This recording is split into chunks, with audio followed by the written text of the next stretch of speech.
13 वर्ष का मोहन दिन भर अपने दोस्तों के साथ शरारत करता रहता। उसके मम्मी पापा बहुत चिंतित रहते थे। एक दिन राजेश के दोस्त महेश ने बताया गांव के पास एक बहुत सिद्ध बाबा आए हुए हैं, उनको मोहन के बारे में बताया जाए। राजेश अपने बेटे मोहन को लेकर गुरुजी के पास गए।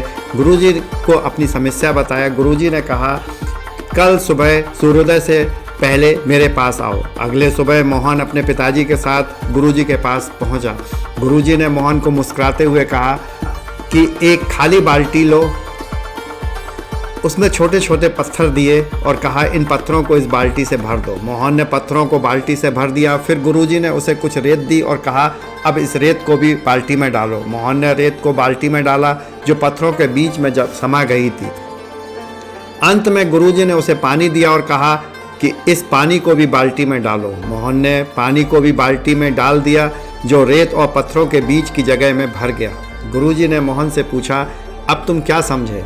मोहन ने थोड़ी देर सोचा, फिर कहा, गुरुजी, इस बाल्टी ने मुझे सिखाया अगर हम पहले बड़े पत्थर या महत्वपूर्ण काम करते हैं तो छोटे काम या रेत, बाकी चीज़ें पानी उसमें फिट बैठ जाते हैं। गुरुजी ने सिर हिलाते कहा, सही कहा मोहन, समय प्रबंधन भी ऐसा ही होता है। अगर तुम अपने दिन की शुरुआत महत्वपूर्ण कार्यों से करते हो तो बाकी सब काम उसके बीच में समा जाएंगे और तुम सब कुछ पूरा कर सकोगे। अगर तुम पहले छोटे और महत्वहीन कामों में समय बर्बाद करोगे तो महत्वपूर्ण कामों के लिए समय नहीं बचेगा।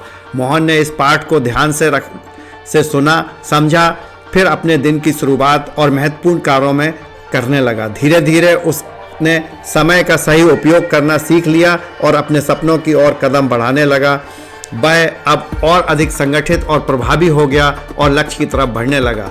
आज मोहन एक सफल डॉक्टर है और उसे बचपन में दी गई बात आज भी उसके जीवन का एक हिस्सा बन चुकी है।